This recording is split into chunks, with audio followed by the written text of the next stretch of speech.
Hi, I'm Paul. Hi, I'm Kenny, and this is EWPK.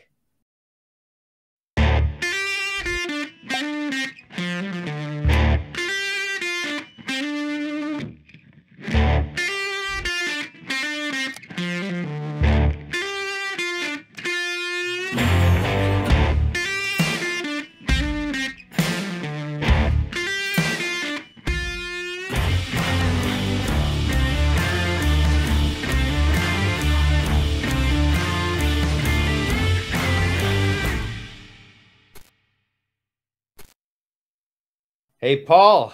Good to see you. Another show? You know what is amazing me? That every time I see you, it's like it's been 1 minute since I last saw you. I just Well, that's the sign of a good friendship. yes, it is. I love you, my friend. Yeah, I love you too, and I look forward to this. Not only do we get to spend some time, but today this show is an incredible one. We What do we have got? we've got Bill Klein, who is leading AI over at Disney. We're really gonna step into kind of what's going on now. Certainly, if you've been around and you're listening to the news, you're familiar with Chat GPT and what's going on there. And then we have just an incredible individual, Sarah McDonald, who's going to bring her story of cancer and surviving and living to us and for us. And I think the listeners and the viewers are going to really enjoy spending time with her. We certainly did. Yeah. So, Paul, as you know, we have always a musical band who we love, and I hear that they're out doing some gigs. So, Yeah. expect. Yeah. Usually we have Natalie on to chat with us for a few minutes, but it's way too busy for us peons, right? They're out, right? Yeah. They're out running around doing gigs everywhere. So in lieu of the fact we can't have them live, guess what we managed to do? We managed to get a recording, a fantastic recording of them at the British American Business Council's Christmas fundraiser after party, where they did Living on a Prayer by Bon Jovi, among other bands. And of course, as always, they got the crowd rolling. So why don't we take a look?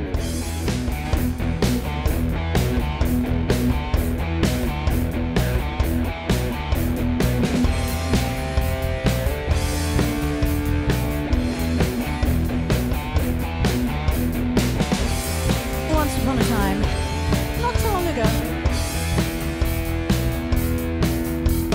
Tony used to work on the door. Unions been on strike. He's down on his luck. It's so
Whoa. Another great set by the band. I mean, Wonderful. those guys are just Wow. hitting it. You know, they actually are starting to get, as you can tell, it's starting to get gigs elsewhere now. Yeah. I mean, you know, so I'd like to think we have a lot to do with it, but I don't really think we do. No, but we are lucky to have them. So Yeah, we are. So this, okay, everyone, we're in What's Up. And you know what that is? It's our attempt to imitate Jimmy Fallon, or if you're a UK citizen, Graham Norton, or if you like Jimmy Kimmel, not my guy, but Jimmy Kimmel. John Oliver. Yeah, John Oliver, even better. I don't think we do a great imitation, but we got our own style. So this is What's Up. So, you know, we need to talk about most important thing of the night, really. Yeah. What are you drinking today? Well, you know what? You may have been the one to introduce me to this. Even though I've always liked Irish whiskeys, I am pulling out Paul Greenberg Redbreast. Oh my! Just because it's a good one. You know, here in the Bay Area, we've had tons of rain. It's been overcast, and I just want something that I can count on that's smooth and wonderful. I mean, man, I'm almost done with this bottle, which is not a good sign. But that's what I'm going to. By the way, he started drinking it when the band was on. I did. It was full when I started. What about you, Paul? I am drinking. Well, here's what it looks like in a glass. Yep. And this is what it looks like in a bottle. This is interesting. Wow. So we have this. Kenny and I have this mutual friend. Her name is Katrina Gazarian. Katrina is an expert in employee engagement, HR, absolute phenomenal, wonderful, charming, beautiful person who has maybe the best tagline of any person I know, which is voted funniest in the 5th grade. How do you not love that person when you see that as a tagline? All right. So her significant other, name is Rich, entered into the distillery business a few years ago. And he and his partner decided they were going to create a bourbon, a 4-grain bourbon. And they called it Cask and Coast. Oh, no. So Katrina. Like individual, is it good? Well, here's the deal. So I bought it, you know, because Katrina told me about it. And I wanted to support her family, so to speak. And so I bought a bottle. I think roughly with shipping cost me like $90 or something. And I thought, okay, I'll drink it, but it won't be that great. It's really, really, really good. I mean, we're kind of Redbreast 12 is the Irish starter whiskey. It's the whiskey that goes down. It's smooth. It's wonderful. Maker's Mark is kind of the bourbon. I would say for beginner and intermediate drinkers, this is a great whiskey. What's it called? Cask? It's Cask and Coast. Wow. Yeah, we'll put the link into the show notes. Yeah. So you can order online, but this thing is now a go-to. We have my next door neighbors for Christmas. They came over to the house and they're, you know, building their own bar. And I gave their names to George and Danica, and I gave George and Danica to try this. And they tried it. They loved it. So I bought them a bottle as a Christmas present. I think in a future show or two, when you and I get a little more comfortable with everything, we can do a couple of giveaways where we can give away those bottles. I'm happy to buy a few so we can, you know, figure out some way to make people compete for them. Like they have to watch all 17 hours of the episode of the show and get our NFT. That's right. That's right. That's right. And then give us our a Bitcoin exchange account, right? On our own marketplace. Yeah, that's right. So I am very happy with this whiskey, and I have to say, well worth the drink. And the one you're drinking, I love that one. It's you know, I mean, I know it's kind of just a beginner one, kind of, but I have some other ones that I really like, but you cannot go wrong with this. No. And By the way, we are not paid for our endorsements, nor is anybody giving us free alcohol. That is for sure. Although, if you want to give us free alcohol, let us know. We'll do a tasting. Sure are not paid. Right. So, what do we got to? Look, we got what? 10 minutes, maybe 5-10 minutes. What do we got to talk about?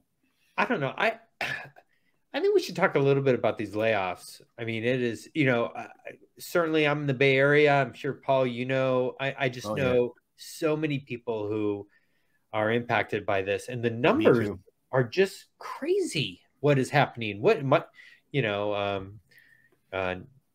Microsoft, I think we're up to, I was looking like since March 2020, 154,000 layoffs. Wow. And come like, at the time we're filming is 2023, 26,000 people. Unbelievable. Well, what has been? It's been, actually, it's probably even more than that, or maybe that bleeds back into December, but Salesforce laid off 10,000. Microsoft just announced 10,000. Amazon laid off, I think, 18,000 or 17,000. Remember earlier in last year, Oracle laid off about 3,500. And there's other layoffs at smaller companies going on, like Pegasystems laid off like 240 or something like that, 5% of their workforce. I mean, we're seeing massive numbers or high percentages of a workforce being laid off. And from what I can tell, it's not a matter of low performance as much as I'm sure companies are claiming that. It's more a matter of these guys cost us a lot of money. What do you think? I think it's very fascinating. First, if you go to layoffs, I think it's layoffs.com. They're the ones that track all this. And it's quite, and in fact, the guy at the end of 2021 who was thinking of shutting it down, and then it just kept on going. I was reading an article by a professor at Stanford. I think his name is Jeffrey Pfeiffer. I think he's in organizational behavior, and he was presenting the scenario that when asked the question, why are companies doing this? He considers it social contagion. He says companies are doing it because other companies are doing it. And in fact, what he would say is that, in fact, layoffs like this do not reduce the amount of expense for a company. Because, and I was just reading here, he's like, the severance packages cost money, the layoffs increase unemployment insurance rates, and cuts reduce workplace morale and productivity as remaining employees are left wondering, can I be fired too? Yep. And what's even more amazing is, which of course you don't think about, corporations are like, look, we're going to do this. This is what's in our best interest. We overhired, interest rates are high, a lot of reasons. But what they also don't understand, I think, is the impact to the individual. Mortality rates increase, suicide rates increase. I mean, this is serious business. And because, like he would say, Meta has tons of money. Right. They're not hurting for money. So why are they laying off? How many did they lay off? 7,000 or something like that. More. It was a lot. Like, is that going to move the needle? 7,000 people move the needle, or but think of the impact to these people. And I know people personally. There's not a lot of places to go right now. So I mean, I think this is going to be a really interesting study as we start to look at what the true impact to both the company and to the world when you look at these sort of tech. And I guess it's not really bleeding over into other industries right now. It seems to be focused mostly in tech. Yeah. Oh, yeah. Well, we know one thing which I heard as an excuse a couple of times. I've heard 2 or 3 excuses for these layoffs. One was low performance, which, I imagine there's some of that, but I don't buy into that as a general reason to do anything really, because that to me tells me the board basically just said cut costs somewhere and make sure it's high cost employees, not just low performing employees. And I'm pretty sure a lot of the employees cut were not low performing. I also heard, interestingly enough, that, and this is one, I won't mention the company specifically right now, but the reason was they wanted to cut out people who were working in legacy areas. But here's what they were doing. Oh, A good example. I have a friend who, of course, I won't name, but she got laid off. And here's the thing. This is a person, yeah, she was working in an area that was long-term. I wouldn't call it legacy. It's still an active product line. But she had 24 years of program management experience. I mean, product management experience. Yeah. 24 years. You don't, that's institutional knowledge you can't afford to lose. Right. And there were a lot of people cut with that kind of level. Maybe it's 15 years, maybe it's 18 years, maybe 13 years of institutional knowledge. Right. So that's one thing that I think was insanely poor decision making. And again, I understand layoffs to some degree, always. I get that. But, you know, in one company's case, I heard that the bottom 10% were being cut off. That was Siebel's hallmark. I remember. Okay, when I heard that, it freaked me out. And this is the company I respect a great deal that did it. And when I heard the bottom 10%, you know why? Because I remember how Siebel cut those people. Yeah. They didn't just, they would look at the bottom 10%. They didn't care why you were in there. You literally could have been in the hospital with serious disease for that quarter. Yeah. They did not care. You got fired anyway, even if you just got out of the hospital that day or still in it, as far as they were concerned. Yep. When I hear bottom 10% of performers, I hear regardless of reason, and then I hear something is seriously wrong. Because that's the other side of this. You know, there was one interesting interpretation I saw too, which was it's partly what dovetailed into it was quiet quitting. You know, you're doing a minimum viable effort, which is actually honestly fair, right? I mean, I'm not against quiet quitting. And the reason I'm not is you should pay people for all the extra work you want them to do, right? Yeah. I mean, you above and beyond is not a job description. No, I agree. Right? I agree. So people are doing what's minimally viable, and all of a sudden they're saying, well, yeah, minimally. It's like, you know, Tom Coughlin, who is the Giants coach. He used to say, when players would come, he'd say, I want you to show up at 3 p.m. And they show up at 3 p.m. He said, you're late. And they said, what do you mean? I'm right on time. He said, that's late, right? That's literally what these companies think they're doing here. Say, we're paying you for this job, but if you don't do more, you're late, right? Yeah. So, right. So I think that's probably playing into some of that, quote, low performance, meaning you're not going above and beyond for the cause, which is not a cause, it's a company. So I think there's some of that playing into it too. And honestly, I'm on the side of the employees in this one. Well, I don't buy into that. It's just interesting to watch the tech sector and how they're handling things, because it's interesting to think about the social contagion, and I'm going to look more into it. But, you know, the U.S. economy, we filled like 4.5 million jobs last year, and the unemployment rate in December fell, right? So it's a really interesting phenomenon to see, you know, in some places, you know, people are getting jobs, lots of jobs. There's lots of jobs out there, but in the tech sector, and it feels as though, and look, we've had FTX and the demise of that, and a lot of things, the economy, the interest rates. But I can't help believe that there are some companies that are looking to this as an opportunity to get a free pass to reduce costs, reduce you know, employment numbers. Well, you know, the other side is how they handle it too. I mean, look, there was one. I mean, again, if you want the names of the companies, go to my podcast called Talking Headless, which is part of our show. It's going to come back on line next week. So early February, you'll be seeing it again. So, but without mentioning the names here, one company, for example, I talked to the head of the practice, the head of the business unit that laid off many thousands of people. And I found out that one of the things the company was doing was saying, okay, we laid you off, but we'll give you not everybody, for most people, we'll give you 3 months to find a job inside the company.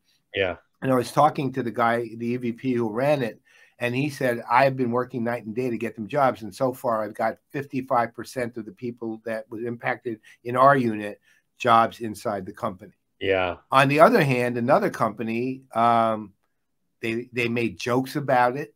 In an all hands meeting, they made jokes about it. They didn't answer the questions of the employees who were obviously visibly upset. I mean, handled it absolutely the worst possible way, like divorced from reality at all.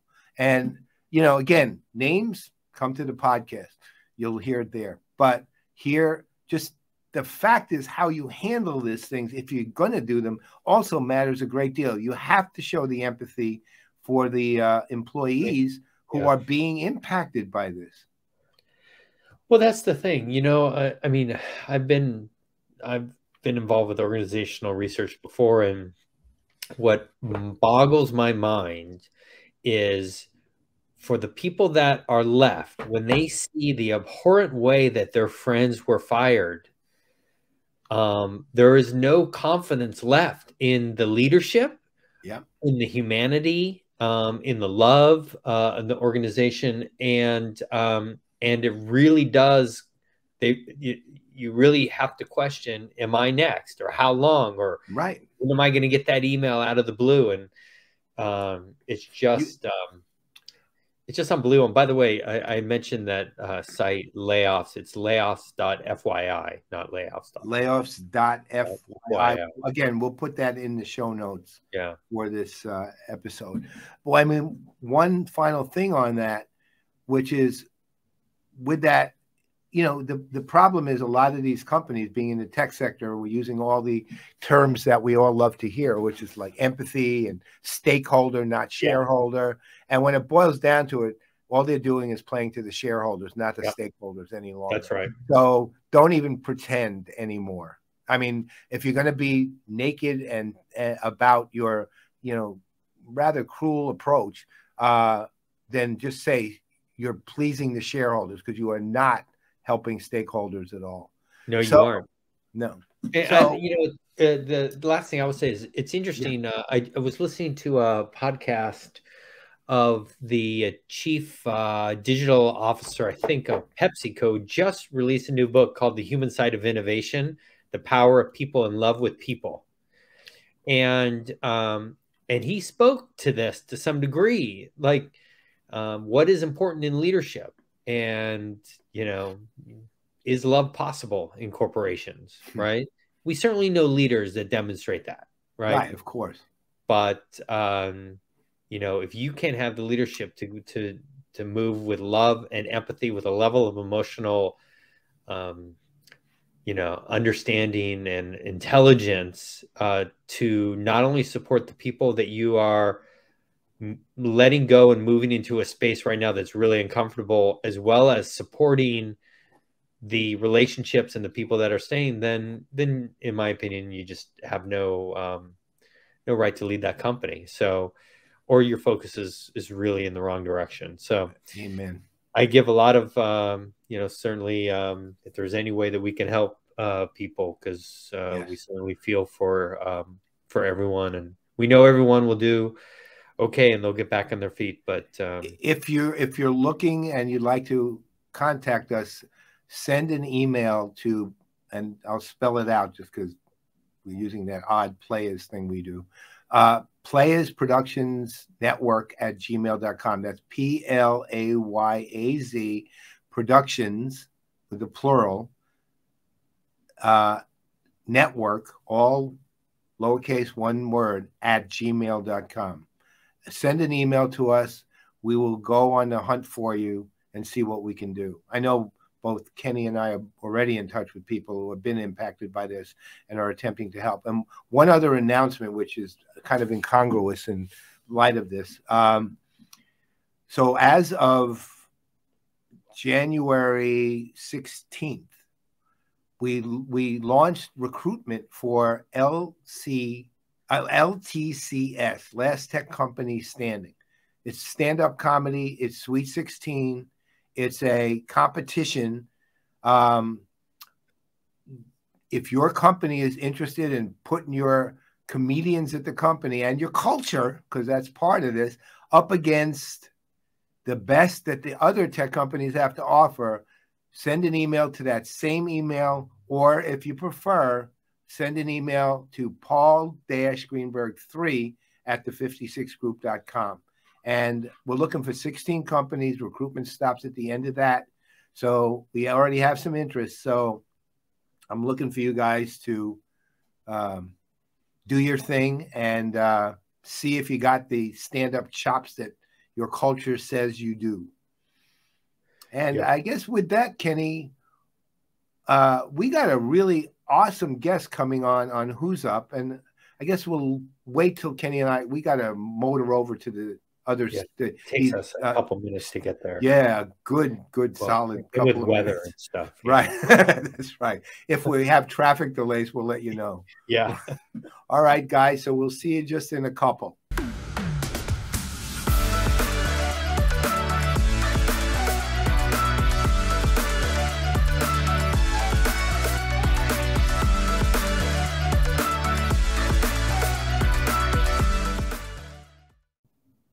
All right, Paul, we're at Who's Up.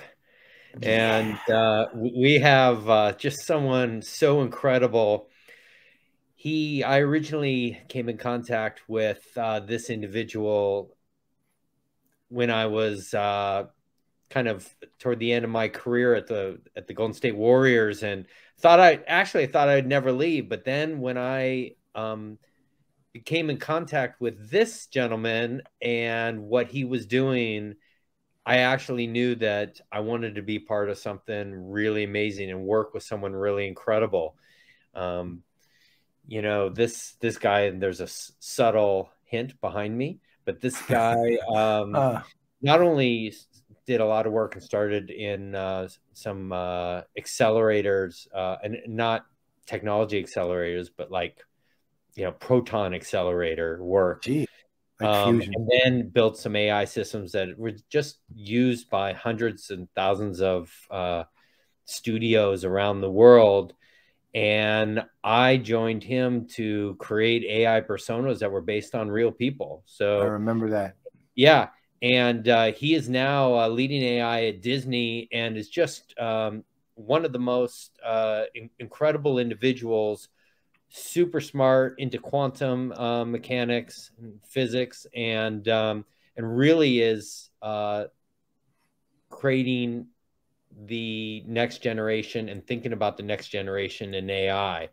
So I think what we should do is bring him on, and let's get him on board, and let's talk to him a little bit about what's going on, and his perspective, a little bit about Disney and kind of where he's thinking.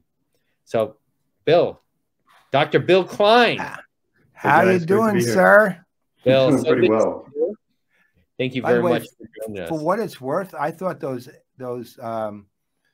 basing those AI that AI on real people. I saw it. Kenny showed me some of those. They were amazing.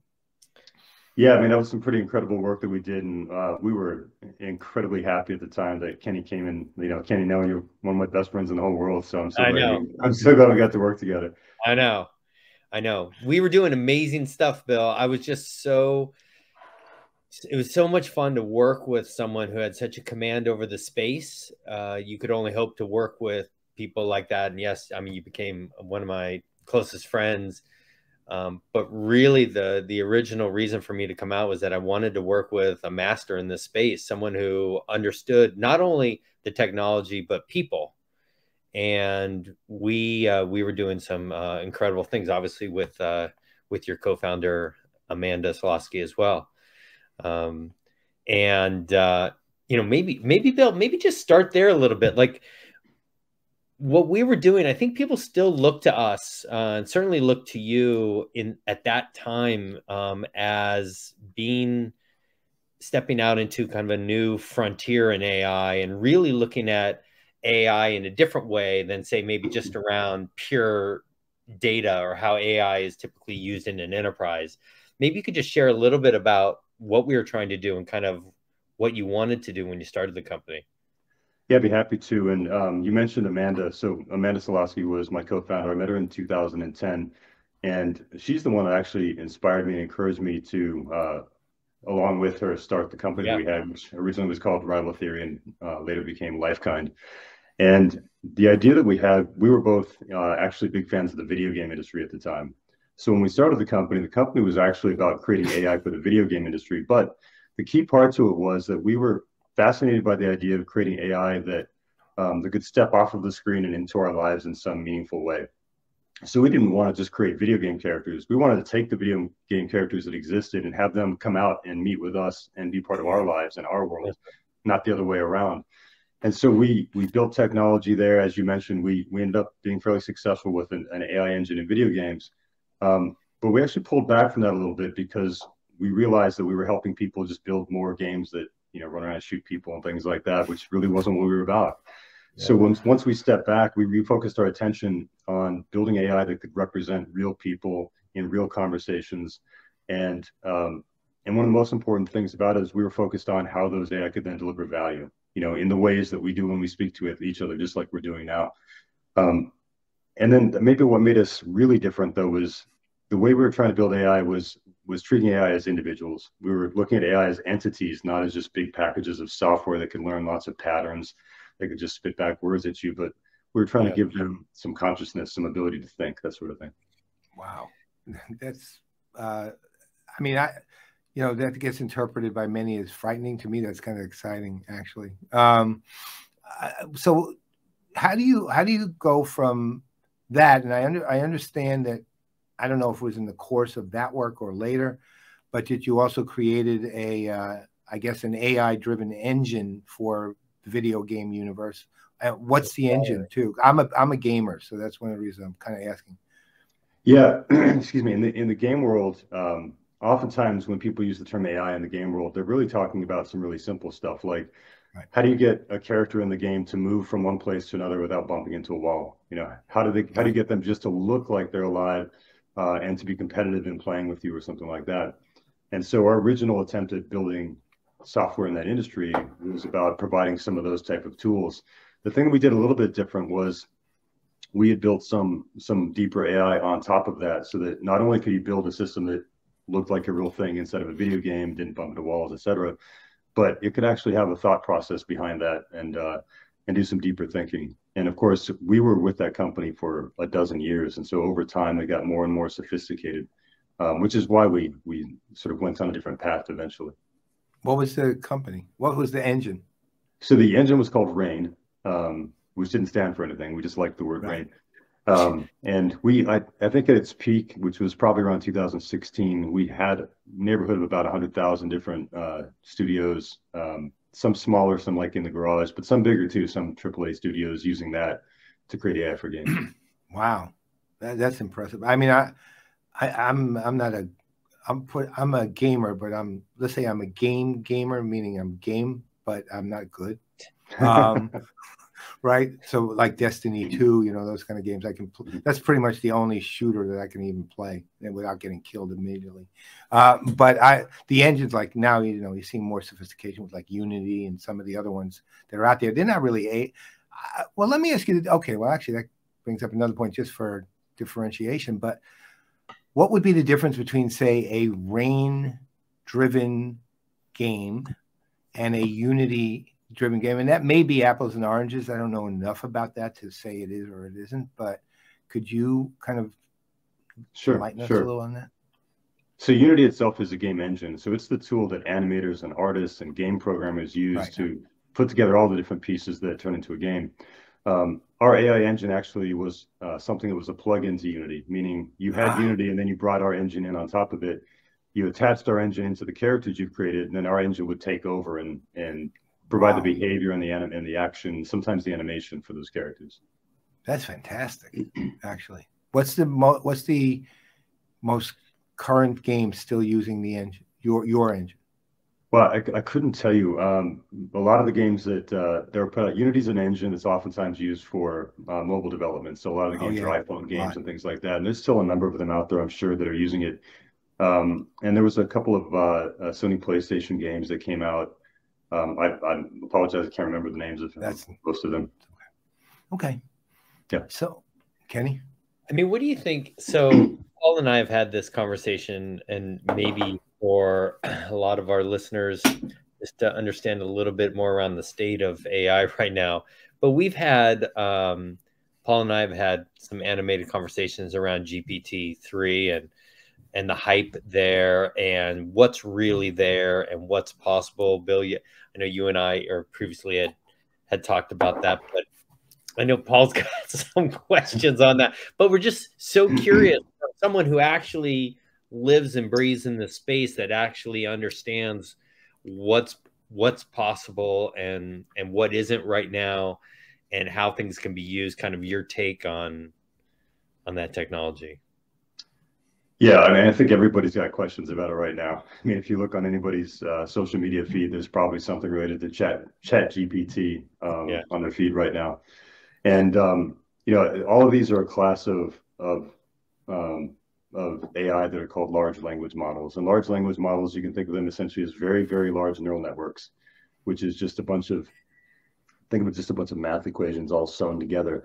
But the key feature to them is that they learn from data. And the big change that's happened in the world is that people have found a way to put so incredibly much data into those systems that there's sort of a tipping point. And we've hit this tipping point where those systems capture enough sophisticated patterns that they can do incredible things.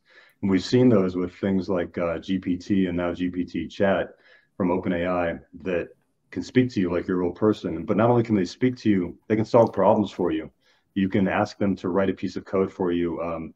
You can ask them to do your homework for you. You can ask them to write a poem for you or a song. You can do just about anything with those related to language. So I think we're entering kind of a new era of how that type of technology faces everyday people. You know, honestly, the hype drives me crazy about it, really, because it's like Clubhouse last year. I mean, you know, everybody was, Clubhouse. And I wrote this long piece on ZDNet saying, wait till the moths leave the flame, meaning the celebrities leave Clubhouse, right? And then let's see what Clubhouse does at that point. And of course, I said the value of Clubhouse is that it raises awareness on the medium of social audio, and that's important. I said, but beyond that, this is just hype, right? It's not that dramatically revolutionary. It's not replacing anything. I had all these people tell me, oh, come to Clubhouse. LinkedIn's old school. Now they're all back on LinkedIn. I'm getting the same feeling for ChatGPT. I mean, I actually ran pretty extensive tests on it. And one of my problems, and please, well, here's the thing. Let's put it this way. So one of the problems I have with this is that people are declaring it as the coming of a new Messiah, a new Messiah. But the problem is the quality of the actual content it's producing stinks, right? For example, the software, what's it called? The Software Code Association they've actually banned ChatGPT coding because there's too many problems. Now, again, it's AI. It's not meant, I'm not looking for perfection. I'm looking to strip hype out. I tested it by asking it to write a poem about, look, and I actually write poetry too, but I asked it to write a poem or a rap song about New York and in the style of Jay-Z, and then I did it in the style of Snoop Dogg and in the style, like 4 styles. And in that rap song about New York, they were using words like thee and thou. What kind of rap song is ever going to come out with thee and thou, right? And then I asked it to tell me about forecasting CRM in 2023. The first answer I got was actually the right one. It said, look, I'm an AI. I can't predict anything. I'm only trained through 2021. So I hit try again. And all of a sudden, it started predicting all these things. And it took all these standard tropes about CRM and added the word more in front of them. And the third thing was, I have a friend of mine who actually was like waxing enthusiastic. He was like felling over how wonderful ChatGPT was. And when you look at what he had asked it to write a 1,000-word blog post or something. But here's the problem. If the human wrote that blog post and you said, hey, I just wrote this, you would go, that's terrible. You're using all the buzzwords. It's just the idea of AI writing it for whatever reason made it wonderful, but the problem is the quality of the content itself, right? And again, it's learning. I get it. But you're a fan of it. It's just I'm not a fan of it. I'm a fan of what it is doing in that it's bringing awareness to conversational AI, really. And for me, from my standpoint, that's great because I'm a big fan of that. So what do you think? I think part of the issue with the hype right now is the people, there's a group of people who recognize it for what it is. And I think, Paul, you're probably more in that category. It's not a system that can think. It's not a system that is sentient. It's not a system that is actually learning from you in the ways that we think about learning. It doesn't have cognition. So it can't solve problems on its own. Thank you. What it's really good at is manipulating language. And what it's also really good at is plagiarizing. Thank you. And so, well, I mean, to be fair, that is what it's really good at, right? Of course. So it's taking content from all across the internet, which, I mean, it's mind-boggling how much content there is. It's sort of mixed it all together. And I think the thing that's amazing about it, and I think what we should be excited about it, is for the first time we're able to build AI systems that can actually converse in natural language, which even a couple of years ago was a bit of a stretch. We were barely doing it. And now suddenly everybody's got access at their fingertips to something that you type in and it responds in a way that seems very, very reasonable, in a way that makes people imagine that it actually is real AI that really thinks. Fair enough. So it's like a big illusion or a really cool card trick. I think the part that I'm excited about, though, is that there are ways to manipulate a tool like that to solve problems. And it's in those places that I think there's something really significant to be done right now. And a lot of the work that I'm doing, for example, at Disney is in that area right now. Could you elaborate on that? So what I can tell you is that you can't just stop there, Bill. Oftentimes, let's imagine that you were going to create a system in which you wanted to be able to speak to a character from the Disney universe. So to be able to do that, you'd need a system that could converse with you in natural language. Now, clearly it would be a mistake just to let a system like that loose and let it pretend like it's one of the Disney characters. Who knows what content would come out of something like that. However, if you wanted to use it as a tool to help you understand what a user is saying to one of our characters so that you could respond reasonably, or if you want to manipulate language to help you generate a piece of content, not just let it generate content, but let it help you generate something that feels like natural language, it could be useful there too. So we're a bit at the beginning of being able to do that. Wow. But there's, one of the things that I think we realized with these models is that there is something intelligent about the human language, like, for example, the English language on its own. Without people around, it's actually an intelligent thing. And that's what we're seeing at a lot of what happens in these type of AI systems. Well, that's an interesting approach. Interesting, I think. But so what's the implications of something like that, actually, really, like the far-reaching implications of something like English being intelligent unto itself, so to speak, or these languages being intelligent unto themselves, and an AI attempting to kind of grasp the fact, so to speak? Yeah, and keep in mind that this is something that I talk to Kenny about all the time back when we were doing the company, which is even a system like ChatGPT, there is no person, like there's no entity, there's no thing that you can point to and say, oh, that's the AI, its name is Sam and it's talking to me or something like that, right? It's just a big system on the back end with no consciousness, no sense of self, no entity or being. And so the systems don't do anything. They're just tools. That's like saying the crossword puzzle does something. No, the crossword puzzle's there and you can write in it and play with it, but by itself, it does nothing. Yeah, actually, the way I was approaching it in my public pronouncements was, right now, it's a toy. Eventually, it'll be a tool, right? But I will tell you one thing. Did you meet or ever meet Richard Socher when he was at MetaMind? So MetaMind was an AI company that was acquired by Salesforce years ago, and Richard became the chief scientist at Salesforce. Now he runs a company, which actually is interesting in terms of ChatGPT too. He runs a company that's putting this incredibly advanced search function together. It's just called Y-O-U. Richard Socher, at his speech to analysts years ago, said about AI, he said, look, one thing about AI, it doesn't want anything, right? Which I just, do you agree with that? Number one, I loved it when he said it. It doesn't. I think that AI that doesn't want anything isn't very good AI. Okay, so what does that mean? Yeah. So I think let me talk about just for a second the systems that we were building when we were building what we called AI Persona, because these were systems that were intended to step in the place of a real person, not to replace that person, but to step in as a proxy for them. For example, let's take somebody who might have a very large audience but wants to speak with everybody in their audience one-on-one. That's not possible as a human being, and so in order to do that effectively, you need some sort of way to scale yourself in the way that digital things scale. And so in our world, you could create an AI persona, which could step in as a proxy for you, but it's only a good AI persona if it can represent the things that make you who you are. And part of that is, what are your driving factors? What do you want? What do you need? What do you not want? What do you not need?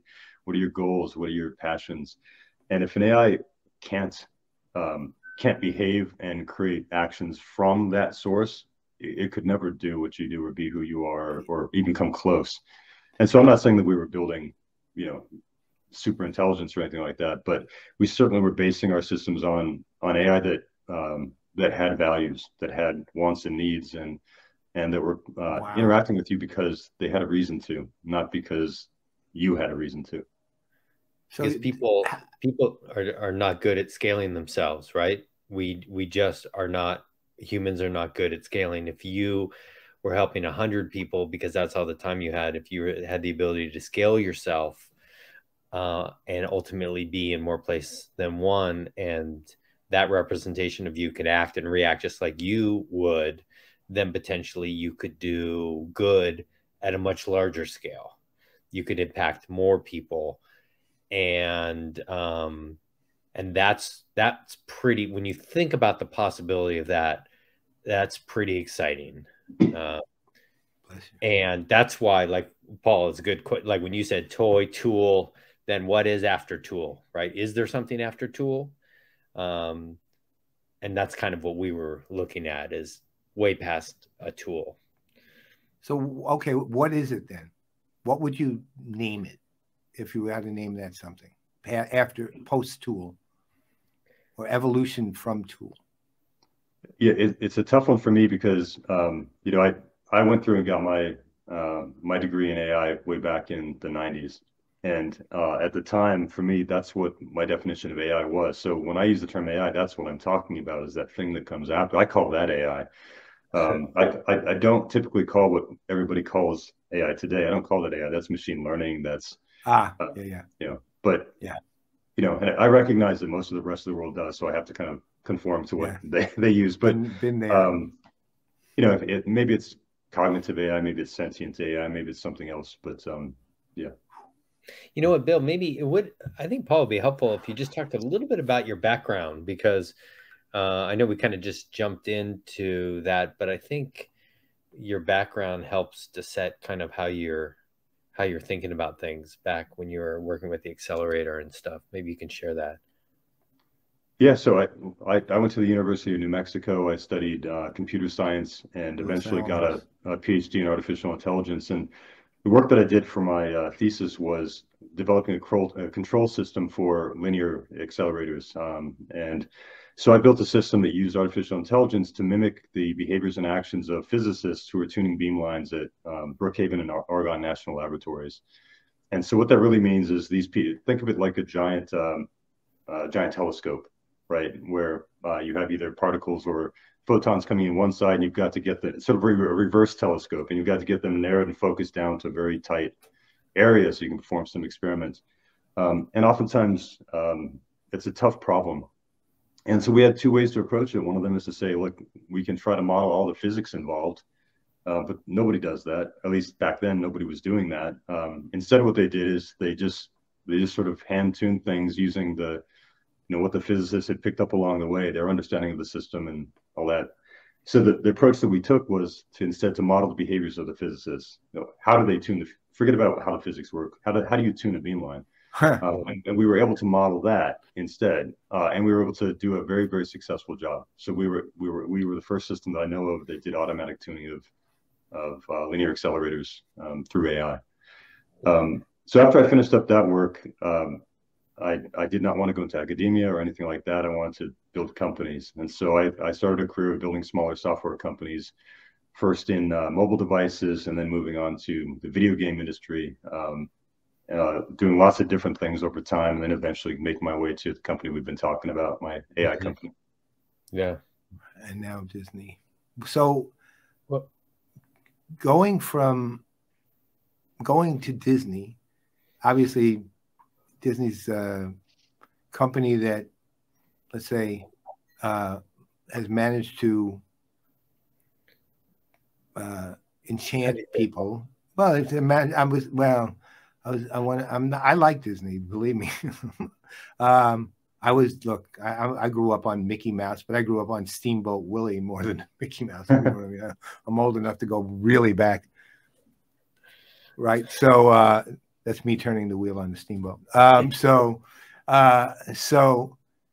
But Disney obviously has to always, I mean, it's an astounding franchise. You watch Disney Plus, you watch how they sort of start adjusting, for example, to trying to engage more adult audiences, not instead of adults on behalf of their children, they want to engage adults on behalf of themselves. So, for example, now you register if you want to have adult content, if you want to look at the adult content, blah, blah, blah, on Disney Plus, but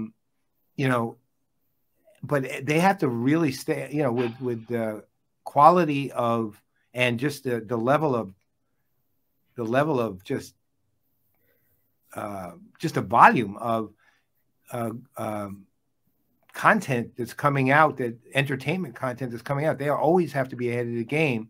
And obviously now things like Imagineering, are going to be at the forefront of keeping them on top and ahead. How does that, I guess the best way to put this is, how does that work even?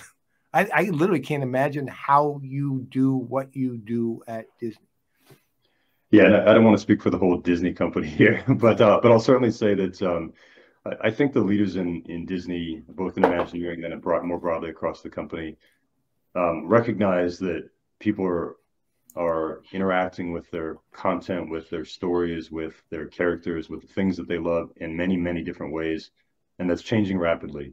And so, if you look at the traditional ways that Disney has interacted with people through theme parks, through experiences, through some products, and then through movies and things like that, I think the company is recognizing that now there's a need for a new generation that involves things like the metaverse, that involves things like Fortnite, that involves things like interactive experiences in which you can speak to the characters and play games with them and treat them like they're real. So the company's recognized that. Disney's also not a technology company by itself, and so I think there's an exploration happening right now as to how a company like Disney can add value and play in that space and help people interact and meet the characters in new ways. There's a lot of experience guys that listen to this as well, and as you know, I'm passionate about experiences, but I'm mostly curious about like the physical experiences at the parks. Is AI being thought of in ways that would enhance that actual in-person, the matter as atoms, not as bits, as well as like possibly metaverse or remote engagement or those sorts of things? Yeah, I mean, certainly the answer is yeah. And I think that it's a little hard to even figure out where the lines are for that, Kenny. It's such a blurred line when you say like what's atoms and what's digital. For example, the Galactic Star Cruiser experience that Disney released earlier this year is an experience where you go to a hotel that's a themed hotel, and you essentially role play for a couple of days as a character in the Star Wars universe. And there are parts of that experience that involve AI, and there's parts of that experience that involve interacting with AI versions of characters on the starship. So that's one example. There's also plenty of examples where we're attempting to use AI to make rides better, to understand how people are interacting with our rides, whether they're enjoying them, whether they're not enjoying them. So there's a broad spectrum of what's happening there. You know what? How long have you been at Disney now? Right about a year. Mm-hmm. Do you do public speaking? Not professionally. No, not He's a professionally, very good but public speaker. yeah, okay. Some reason it hit me in the middle of this somewhere, and I can't remember where, and it's probably before you were at Disney, but I saw you speak. All of a sudden, it's like I had this really strong memory of seeing you speak somewhere. I hope it was really good.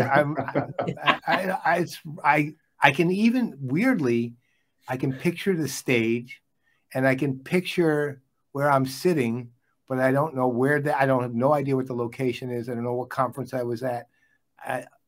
Wow. Maybe that was his persona, AI persona. That's I don't know why it clobbered me all of a sudden that I've seen you speak before and was very impressed whenever it was. But I honestly don't remember what conference it was. It'll come to me, and then I will let you know when I remember. I have well, actually a couple of things. All right, so looking at you look ahead. I mean, you're obviously you're sort of a demigod in the AI universe, and it's you are. I mean, I'm sure you don't think yourself that way, but you are, and and you're also clearly a visionary. So, putting those demigod-like visionary powers to work, where do you see AI being, not absolutely, but let's say roughly where you want it to be, at the ground level, so to speak? When do you see that happening, and how do you see that happening as best as you can speculate? Yeah, I can break that up into a couple of different pieces, actually. So I think what's happening, right, there's two big areas that AI is changing things today. One is we talked about, it's in the ability for conversational systems to be very, very realistic. The second is in visual systems that are very, very realistic. So we've seen DALL-E, which is OpenAI's system for generating images just through text, and then there's a Lensa AI on your phone. Maybe you've seen where you can take a selfie and then use words to describe how you want it to turn out, and it changes everything. That's going to change the landscape of a lot of businesses coming up right now, because so many people invest time in creative enterprises, which are certainly touched, if not massively affected, by that type of AI. So that's happening right now. There's also a number of companies that are very interested in humanoid robotics, from Tesla to a few others that are just getting started right now. So I think, as you mentioned, Kenny, has things sort of cross over from bits into atoms. There's going to be more of that coming over the next couple of years. I think the big thing, though, that people still have to address, and it's been the topic of AI since the term was coined, is trying to figure out how to create AI that actually behave, that actually act on their own, that do the things that we see in science fiction and in movies, and for the good or for the bad. And I don't actually think enough people are working on that right now. That was the main focus of our prior company. There's some of that going on with some of the research that I'm still doing right now. But I'd love to see more people step into that area of, how do you actually get a computer to think? How do you get it to reason? How do you get it to care? How do you do emotions? How do you memory? How do you do things like that? And the more people work on that, the closer we're going to get. People are always guessing how many years away we are from having what people would consider to be real AI. I don't know the answer yet, but I think that as soon as people start focusing more and more on those type of topics, we'll get there fairly quickly. There's fairly quickly. I mean, I know you don't know the answer to this, but are we talking 10 years, or are we talking 2 years, or are we talking 30 years? I mean, in broad brush. I'm guessing, of course, but it's probably in the 8 to 10 year range or something like that before we're going to see AI systems that truly blow us away as being like, wow, it might as well be a person type of system.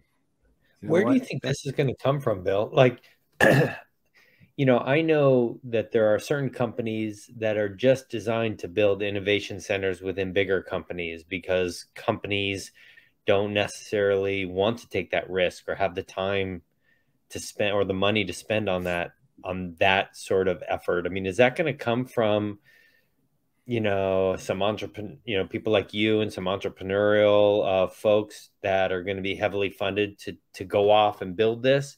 Or is that going to be a Google or someone like that's got or Apple even, that's got the time and the money to put in? I'm just curious what you think it's going to take for that to happen. It's a good question. I'd lean a little bit more towards individuals right now. Yeah. You know, most big businesses, you know, at the end of the day, they're still looking at how they make money with whatever they're doing. You know, doesn't matter if you're OpenAI or if you're Disney or somebody else. You know, this comes down to making dollars, and the big kind of the big stick everybody has to use to beat around this AI problem is data, as we've talked about. And so, but I don't think data is the weapon for this. Like, it's not the answer. It's not the key that's going to unlock how we all think. So it's going to take somebody looking in a different direction, somebody thinking a little bit different again. And we'll probably have a couple more false starts where we look like we're heading in the right direction, and turns out we're not really, and it's all overhyped. But somebody will figure it out here. At the rate things are going, you know, I think there's a good chance somebody will get this one. Well, I'm guessing that's you. Yeah, I was just going to say, you know, it goes back to those that think they're crazy enough to change the world are typically the ones that do, right? Yeah, so, I think you're going to do it. I'm not joking. I think what you've been saying is amazing, and I'm fascinated. I will say, I mean, I've always been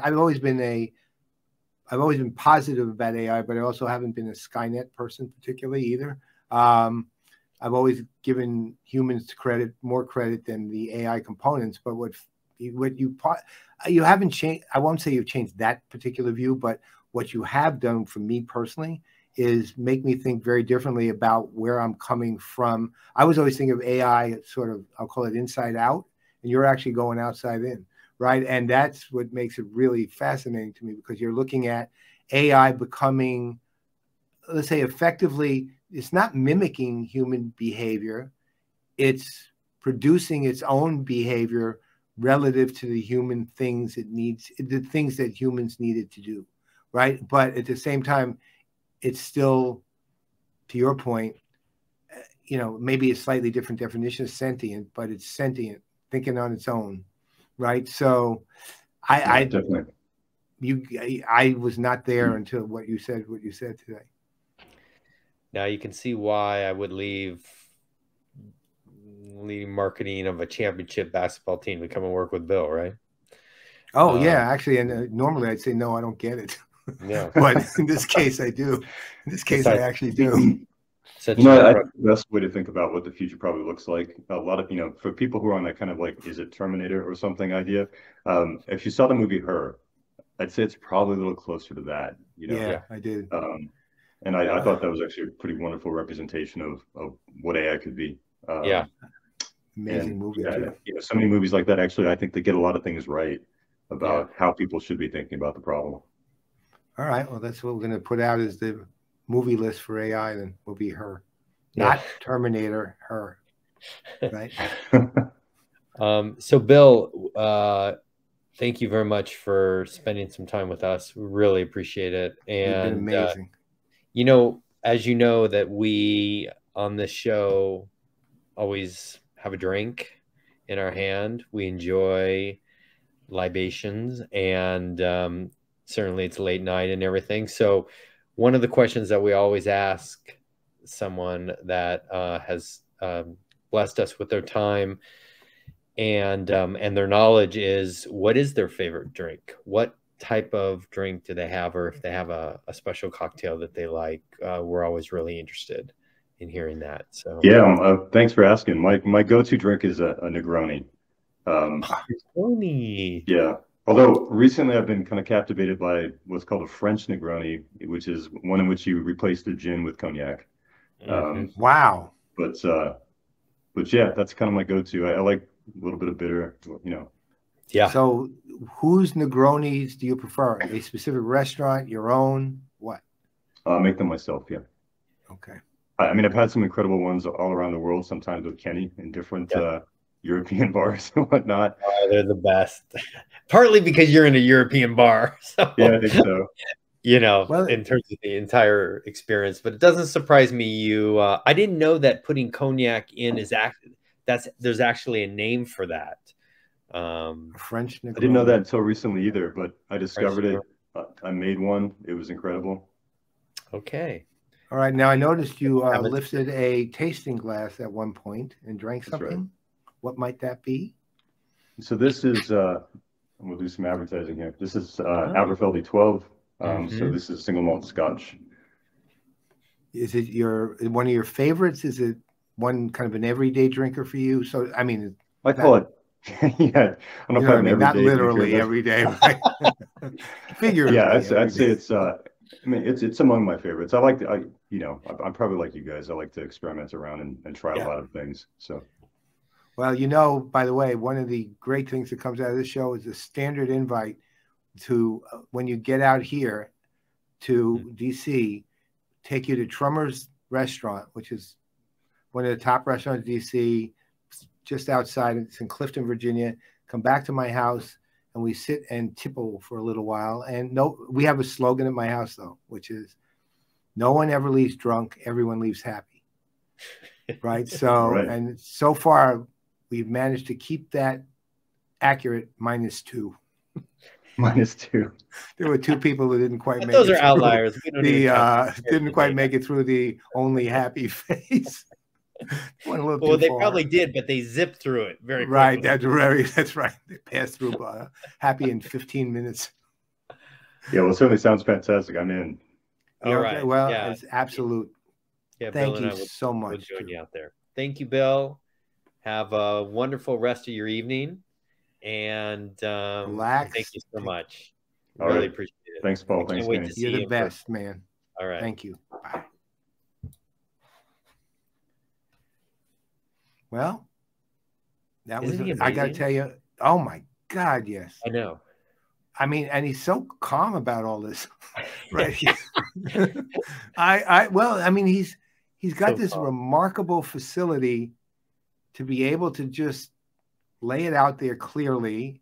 Yeah. I don't look, you know me, I'm stubborn, man. I don't get changed. My mind doesn't get changed on much without years of work on it. And he changed my mind on several things related to AI because of the approach he's taking.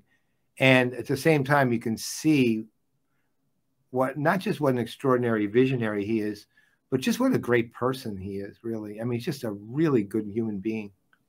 Well, that's what I wanted to share. Like Bill, he is brilliant. And I have seen this brilliance in action. I've seen him not only in actually, I would say brilliant both in zooming in and zooming out. Like his ability to code and understand math and do that real time is phenomenal. But I think even more than that, his brilliance comes in his vision and understanding holistically what's possible. And from an entrepreneurial perspective, to be able to calibrate that sort of knowledge and deliver that to an audience that almost typically is not at his level of appreciation or understanding of the scope of artificial intelligence. And you know what? He's way better than ChatGPT at that. Yes, he is. Yes, he is. And besides that, just an unbelievable human being. Yeah, that, you know what? That's the part. Integrity and character that is just incredibly rare. I am not kidding. This is a gentleman who is instantly likable. Instantly. Like the second he says a word, he doesn't even have to say anything, honestly, and just like him automatically. Yeah. That's another thing. I just took to him as a human right away, and his mind works in wondrous ways that mine would never fathom. But the interesting thing is, to your point, he's really good at saying how it does work, so that I may never be able to fathom me doing that, but I can see how he can, right? And why it's important that he does. Well, so you have a lot of characteristics like that too, Paul. So most of mine are just, in my case, my best characteristic is endlessly rambling about nothing, right? So anyway, you know what? You know, we have to get over to the other studio, which we do does look remarkably like this one. So we gotta run over there. Yeah, we're coming to Which Way Is Up, right? Yep. So we need to get over there right away. Great. All right. Okay, so we'll see each other, I guess, in another, I don't know. Yeah, we'll see the viewers in a minute or so. All right. So everybody out there, get yourself a glass of water or an Aberfeldy 12. Yeah. And I will. I'll see you in a sec. All right. Bye, Paul. See you soon.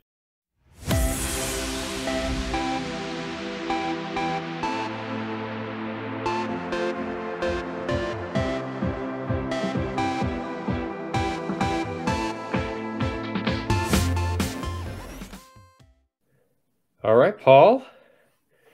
We're in our appropriate studios. So now is one of the segments that I love, which is Which Way is Up? And who do we have, Paul? I mean, it's just we have got, this is different than any other kind of guest, and an amazing human being as a human being as I've ever met, really. Yeah. We have Sarah McDonald, and Sarah, she's going to tell her story when we bring her on, but I know her husband really well, Jeff McDonald. He worked at ServiceNow, and he's been an AR person. He runs AR really at ServiceNow, and is just one of the kindest, sweetest people I've ever known, really. And he has been telling me about Sarah for a long time, and he told me at one point that she had written a book on her battle with 2 cancers. This is the book, The Cancer Channel. So I bought the book, I read the book, and realized this is a story that needs to be heard by all the people who listen to us and then some. It's a big, important story, and just the humanity in it that Sarah exudes is phenomenal. The rest of it, I'm leaving to her. But also, like this, I think for both you and I, Paul, we are personally connected to this topic due to challenges that your wife has gone through, and my mom passed away from cancer as well. So but even if you haven't experienced that individually or know someone, it's just, she's a phenomenal person with a phenomenal story, and I guess we're just thrilled that she's here to tell it, right? And why don't we bring her on? We also we have to find out what she's drinking too, by the way. Yeah, right. Of course. Welcome, Sarah. Hello, wait for it. Oh, wow. Holy God. As big as my head. So wait, first of all, what is that? Is that a perspective thing or what? This is my current favorite cocktail. This is an Aperol Spritz. And it's one of those things where, I had friends who were going over to Europe, and they were coming back and talking about the Aperol Spritz, and I kind of did a eye roll. I was like, oh, you and your trendy cocktails. And then I tried one. Oh, I get it. So it's literally, by the way, for those of you, if you don't have any sense of proportion, that's 30 gallons in the glass. I have never seen anything that big. It is the largest glass in our house. You made it right. It's the size of your head. Right, which is astounding. Astounding. My head? Not the size of your head. I know. So, it needs to last the segment. So, well, I don't know. Ready? We're pretty low on what we got left, so we'll have to see what happens. Okay, this is in Prague. Oh, whoa! See, you're right. When we were traveling, yeah, an Aperol roll, and now my wife makes them all the time for us. So. Yeah, I have yet to start on them. Yeah, I'll have to try it now. I'll have to try it. So hey, Sarah. So listen, I mean, we can probably throw out lots of aphorisms and all the stuff you always read that people say to be politically correct about what you've been through. But the reality is, your story is amazing. And it's amazing for what happened, but to be honest, it's even more amazing for what you did, and then the very fact that you got it down in a way that people will literally connect to because your writing is fabulous. It's a story that will resonate with a far greater audience who will probably see all their, things I'm thinking I should say to her stuff melt away because of the way that you've done what you've done. So can you tell people? Thank you. Just tell people all about it and what. Yeah. And don't worry, we'll interrupt you and ask questions. I promise. Great. What you were talking about, both of you, about how cancer impacts everyone. I always love to start with the statistic that the American Cancer Society says that 1 in 3 women will be diagnosed with cancer during her lifetime, and 1 in 2 men. And of course, for men, we know that's prostate cancer. If you are Right. lucky to live long enough, you will have prostate cancer, and you'll probably die from something else. But the statistics are astounding and frightening. And cancer is often a subject talked about in hushed tones. People are afraid to talk about it. They're almost afraid to bring it to life by saying the word cancer, right? Yep. Making it real. So part of the goal of writing the book was to start the conversation or join the conversation, add my voice to the conversation, and hopefully help people become more comfortable talking about cancer. I wrote the book in great part for cancer patients, people who are currently diagnosed with cancer. I hoped that if I described viscerally the lived experience of someone going through a cancer diagnosis, through the treatments, and out the other side, those cancer patients would see themselves, the stories would resonate with them, and hopefully they would feel a little less alone. And so that was the primary goal of writing the book, was a gift to those individuals who were going through this. What I didn't anticipate at the time is the impact it would have on friends and family of cancer patients. So the reactions I'm getting, like cancer patients are saying, oh my God, you see me. Yes, you are articulating what is so hard for me to say out loud right now. And for friends and family of those cancer patients, they are contacting me and saying things like, you know, Sarah, my mother died of cancer, or my best friend died of cancer. And had I had your book, I would have shown up differently. Because I would have had a better understanding of what my loved one was going through. So comments like that, I mean, stop me in my tracks and make me grateful that I took the time to write the book, because I do think it's important to talk about this. Was there was there a distinct moment where you said, because of some experience or what you heard, that I need to write a book? Or was that something that was just evolving as you were moving through the conversations and the understanding? Was there just this kind of light bulb moment when you're like, I got to put all this together to help people? Well, so all of this took place in 2011, 2012. And while I was going through kind of my year of cancer treatments in 2012, I was struck by how confusing I found the language, and how, you know, prior to getting a cancer diagnosis, you don't know the words. Like the difference between a diagnosis and a prognosis, right. How the aggressiveness of the cancer is important, what staging is, what the treatments are available, the concept that all of the side effects that are listed for the treatments, that I wouldn't experience every one of them. I mean, just things like that. Yeah. I just was struck by how much, you know, I was trying to research cancer the minute I had a diagnosis. And the books that I found were written by doctors, terrific, explaining to me why cancer happens and what treatments are available, what the side effects would be, what those treatments do. But what I didn't find, I did find some beautiful, beautiful books written posthumously a lot of times. I'm thinking about When Breath Becomes Air, or The Bright Hour. Yeah. Just some beautifully written books about the cancer experience, but they didn't live.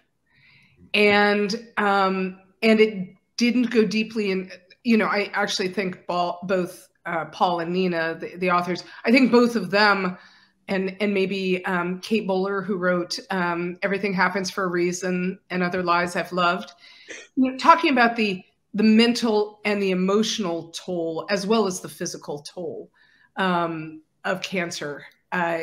You know, I really wanted to explore that lived experience. So it started out actually as a guidebook for the newly diagnosed. It started out just explaining terms and explaining treatments and what happened, and then coupling that with, you know, how you might be freaking out emotionally when it's going on? Or what does it feel like to actually have radiation conducted on you? Or what does it feel like when chemo is being pumped into your veins? You know, I just went into more detail on stuff like that. And I finished the guidebook and then started shopping it around to publishers thinking, you know, of course, everyone will want to publish a guidebook on cancer because we need this, because it doesn't exist.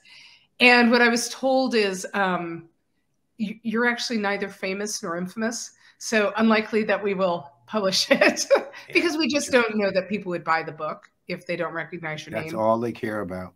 Well, they are there to make money. Yeah, but then no social conscience. Yeah. Then secondarily, the feedback I received was that readers will not purchase a guidebook from someone who's not a doctor. That it's doctors who are experts are the ones who write guidebooks, that's not patients. Interesting. And yeah, and I was like, I disagree with you, but you know, I'm not in the publishing industry. So I was told, I got the advice for the, you know, half a dozen friends of friends of friends who I spoke with. And they all said, you know, what you should do is write a memoir.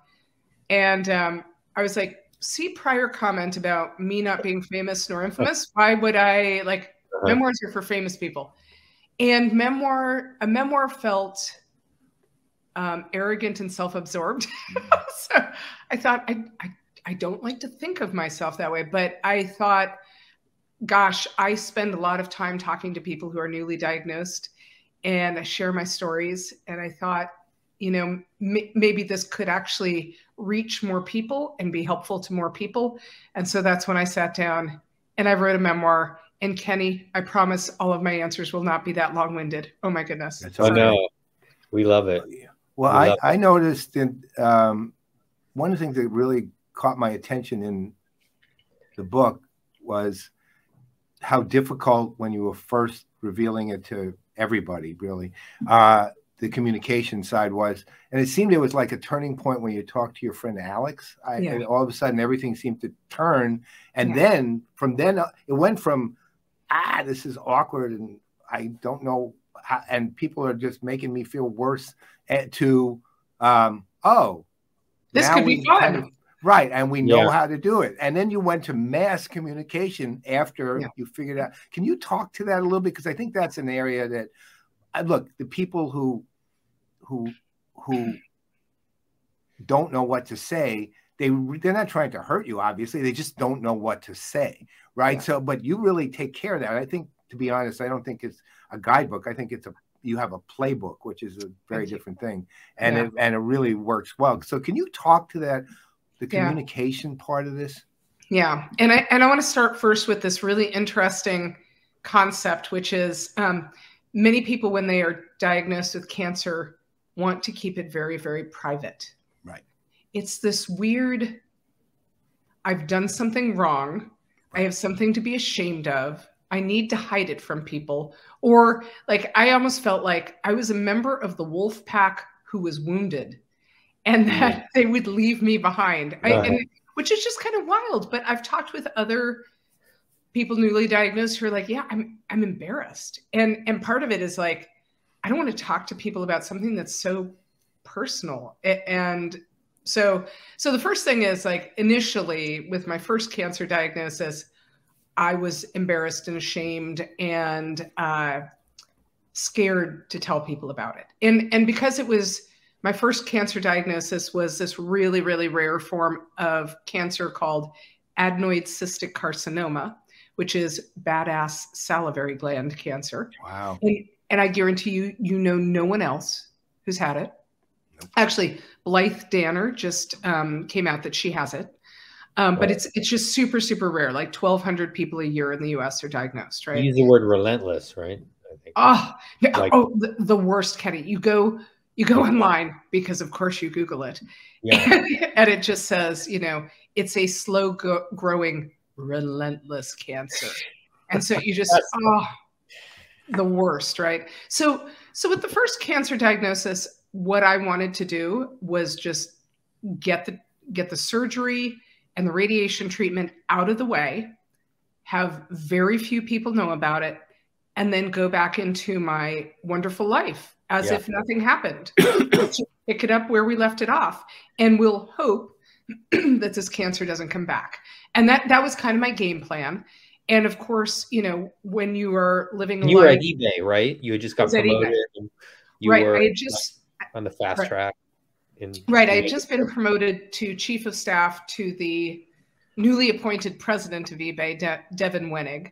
Yeah. And so I'd been working for Devin for 2 months. We're still getting to know one another. And I was like, hey, bad news. I have cancer. I'm going to take a little break and I'll be right back. Right. And, you know, that was really my attitude. I very much wanted to keep it quiet and keep my life as normal as possible. So the people I was telling, it was one-off people. It was the inner circle, very much the inner circle of people I was closest to. And I was trying to do a lot of it in person where I could. So Paul, the story that you're referencing, the Jeff and I, my husband, Jeff, and I went to dinner with Alex. He's a super close friend of mine from business school. And I said, you know, I have some news for you. And he said, oh, I have some news for you. So we kind of met at this super hip, cool restaurant in San Francisco. And kind of even before cocktails were served, I was telling Alex that I had a rare form of cancer, and he was telling me that he was HIV positive. And we were like, oh my God, how is this all going on?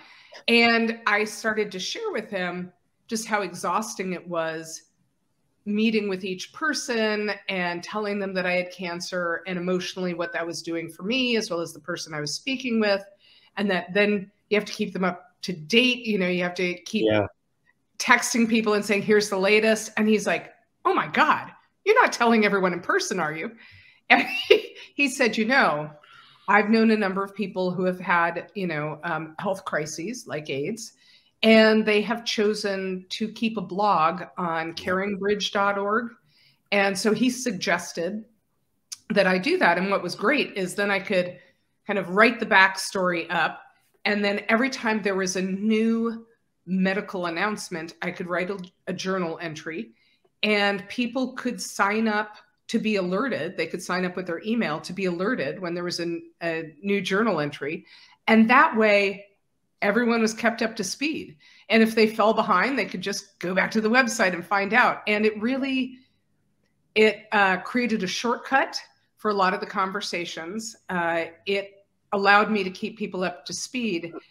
And it was fun. I mean, not the initial couple of journal entries, but then I started having fun with it. And, you know, I work in business, and I'm an operations leader. And so I set metrics for my cancer treatments. And so I would update, half the people that were on, you know, that were reading my blog were people I had worked with, you know, maybe more. And so they all loved the metrics. They found it funny. So I just started having fun with it and trying to make it humorous. And I also thought to myself, well, the funnier I make it, the more likely people are going to come back and read it. And what I don't want to do is like drive people away, because every time they talk to me, all we're talking about is cancer. Yeah. Yep. So well, that's what I was thinking. You know what's so interesting about that occurs to me, and I think as I had talked to you earlier, my mother died of cancer relatively recently.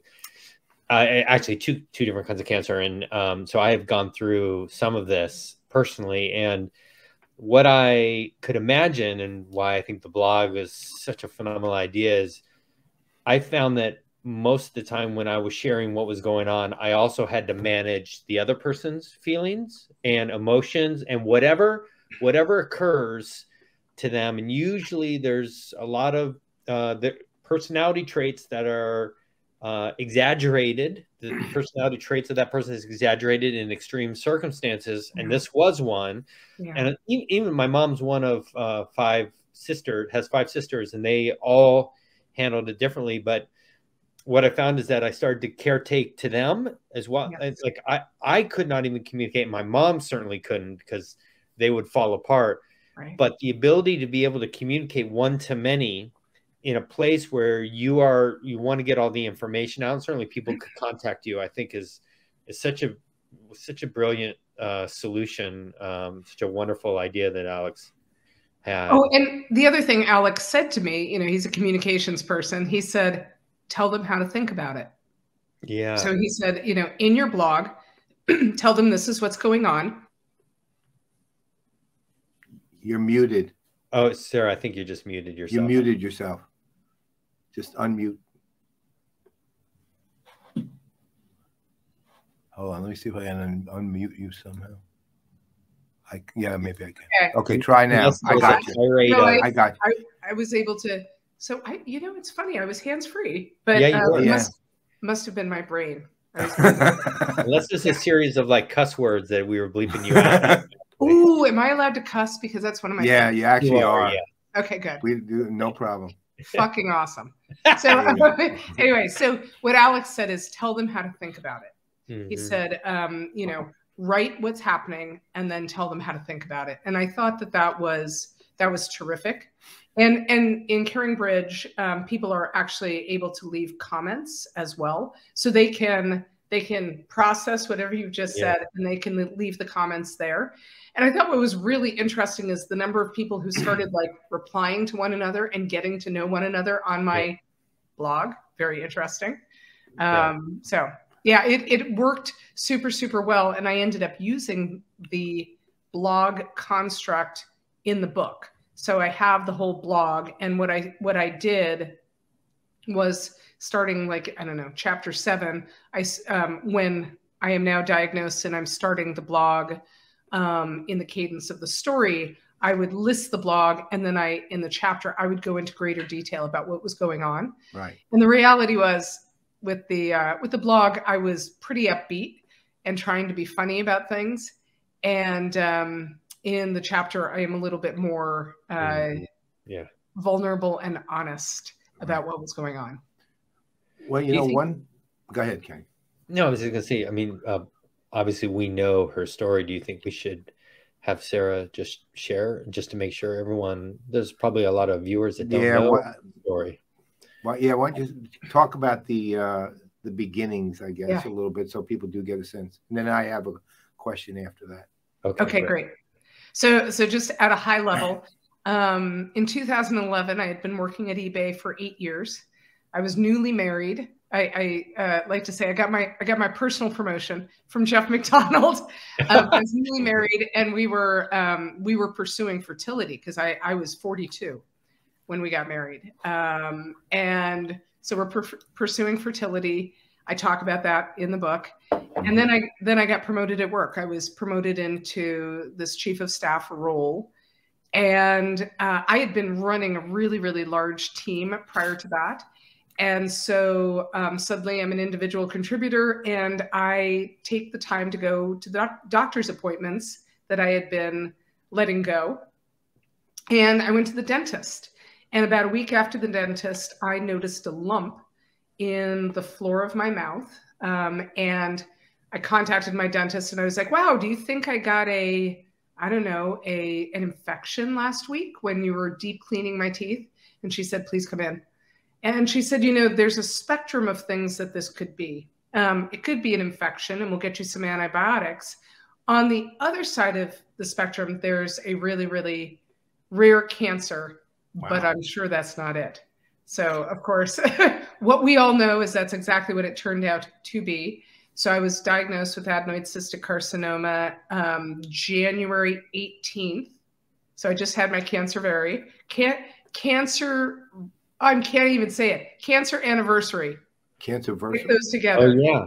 Cancerversary. Congratulations. Cancerversary. Congratulations. Cancerversary. Thank you. So I was diagnosed January 18th, the day after Jeff McDonald's birthday. Happy birthday, Jeff. Your wife has cancer. Oh. And so went through, had surgery to remove the lump, and was talking with my head and neck surgeon about the next treatments we were going to do. We were going to do, 33 courses of radiation treatment to my head. And I said to him, 6 years ago, I found a lump in my breast and it was biopsied. And I was told that it's not cancer, but it's still there. Do you think it would be a good idea to look at it again? Is it possible that it could be metastatic salivary gland cancer? And they were just looking for a different kind of cancer. And he said, Sarah, you already have one of the most rare forms of cancer there is. And when it travels, when it metastasizes, it likes to go to your lungs or your brain, which was great news. And he said, so if it's in your breast, it's not salivary gland cancer. He said it would be a separate primary source cancer. And frankly, we just never see two cancers at the same time in someone so young. And he's like, but if it'll make you feel better, you should pursue it. So spoiler alert, I pursued it. Even though I felt like a hypochondriac going back to my doctor and saying, I know we biopsied it, but come on, can we look at it again? And it was stage 3 breast cancer. Yeah. So that was the misdiagnosis. So you were at stage 3 right away. Right, because it had been 6 years. Right. But yeah, it was a misdiagnosis, Kenny. It turns out, so when I went back to my OBGYN and said, hey, remember how 6 years ago we did this biopsy? And remember how she said, and we've been doing mammograms every year. And I said, yeah, but the biopsy said it wasn't cancer. Look, here's the surgical site for the biopsy. And she looked at me and she said, Sarah, look where the surgical site is. And here's where your lump is. They're not next to one another. Oh, holy crap. And it was, and what's totally weird, I had been living with this for 6 years. Did I notice that even once? No, I didn't, because well, how would you notice it? I mean, wouldn't it take a doctor to notice that? I mean, it was pretty obvious after she pointed it out. I was like, oh, look, here's the lump. Oh, look, here's the incision. Huh, you're right. Oh my God. They are not near one another. And she then said to me, and she said, but you are getting mammograms every year. And I said, yeah, for the last 6 years. And then she kind of said, yeah, sometimes mammograms don't pick up, if you have dense breasts, sometimes they don't pick up tumors, and you have dense breasts. And it was like, I'm sitting there thinking, oh my God, I have breast cancer. And sure enough, and I was super lucky. And this is all about, let's reframe this, right? Mm-hmm. Why was I super lucky? Because my breast cancer was really not aggressive. I think once what I'm remembering, and, granted it's been 11 years, but I think when they judged the aggressiveness on a 100-point scale, I think my breast cancer was like at a 12. So just, not super fast growing. So that was lucky. And then if you think about it, it was my salivary gland cancer that got me to go back and take a look at my breast cancer. Yeah. So in some crazy upside down world, my salivary gland cancer actually saved my life. Yeah. Like, I kind of get that. Yeah.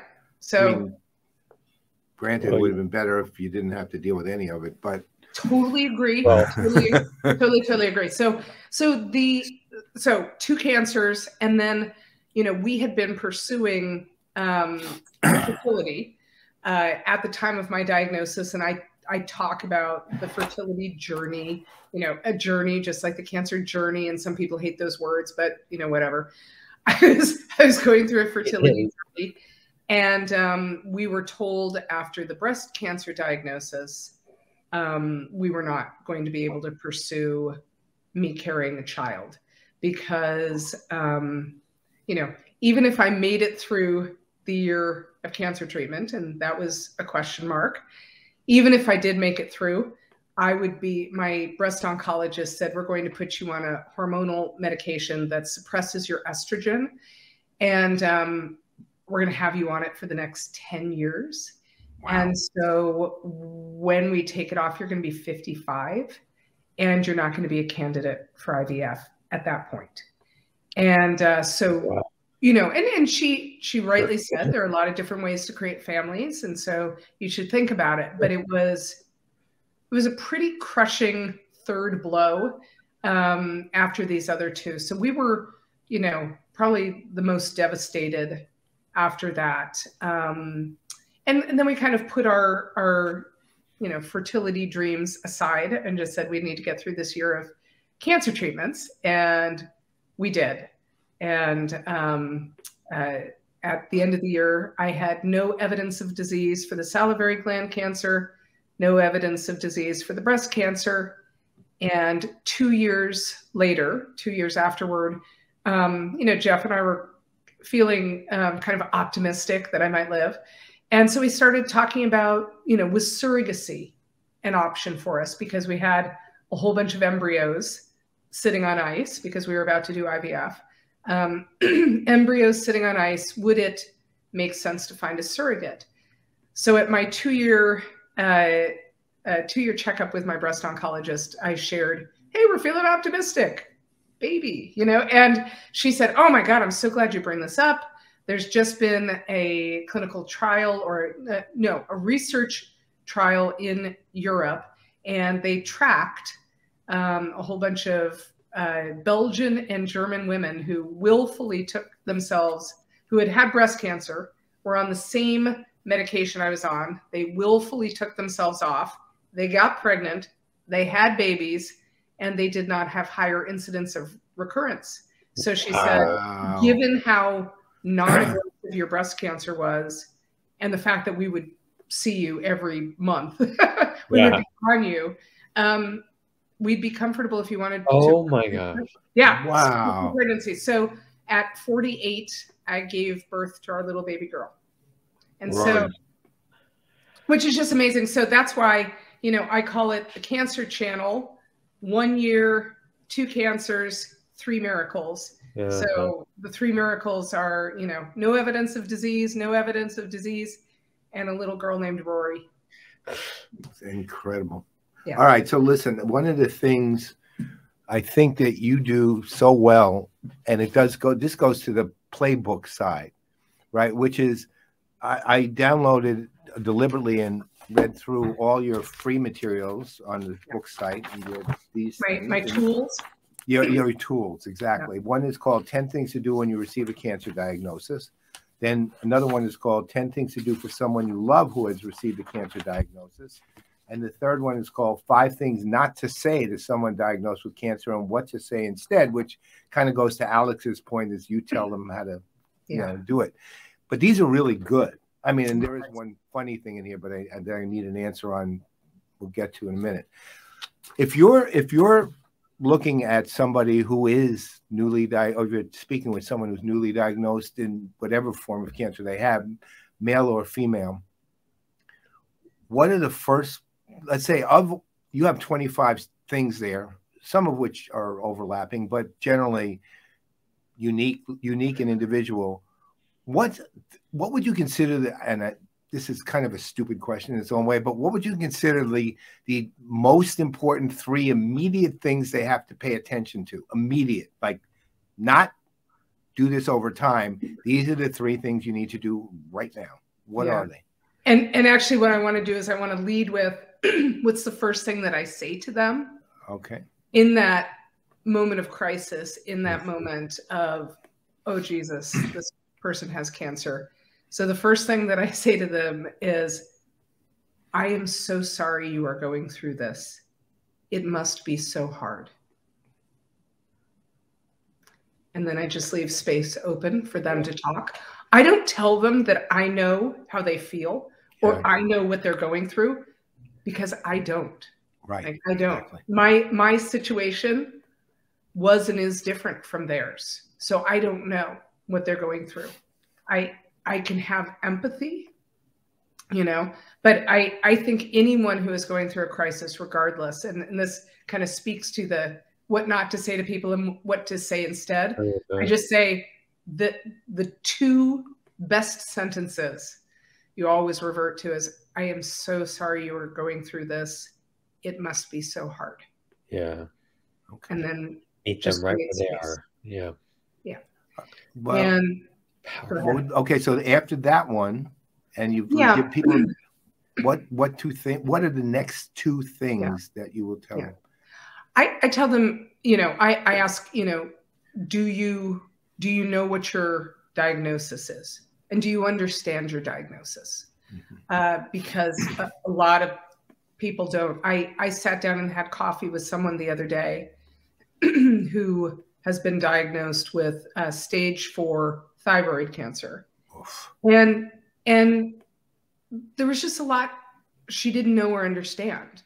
And so I was just there to hold space for her. Yeah. I know that's a very, very popular phrase, but that's what it is. I'm just there to be one human listening to another human who's having trouble talking about this because she's never met anyone who's had cancer before.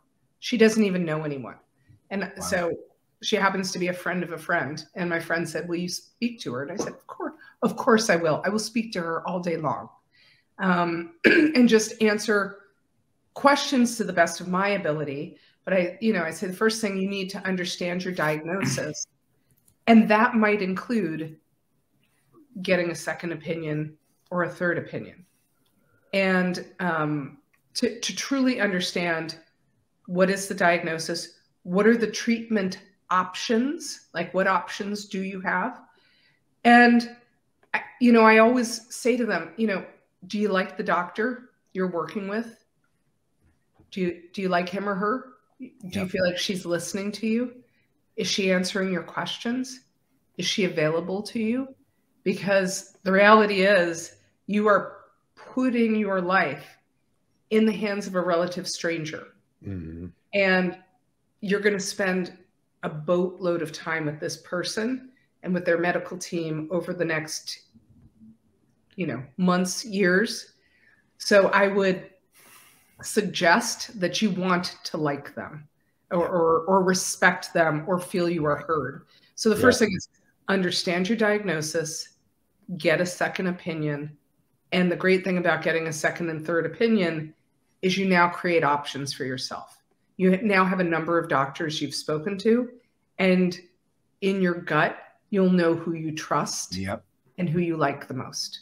Yeah, I remember with Yvonne, when she got cancer, her chemo doctor was like top-rated expert, but her bedside manner was not very good. But you could trust her for her expertise. Right. So, and, you're not spending that much time with her, really. You're spending more time with the staff. So let that go. On the radiation side, also an expert, great bedside manner, right? The kind of person you could trust, would converse with you, would spend the time, and it made a big difference. Because, the one thing I've noticed is, I noticed back then is, it really turns out to be of critical importance to socialize this, because you need that support, right? And because there's a lot of people I know, not a lot. There are people I have known who basically say, well, I'm going to beat this, and then really don't do what the doctor requires of them and end up dying, right? As a result of that.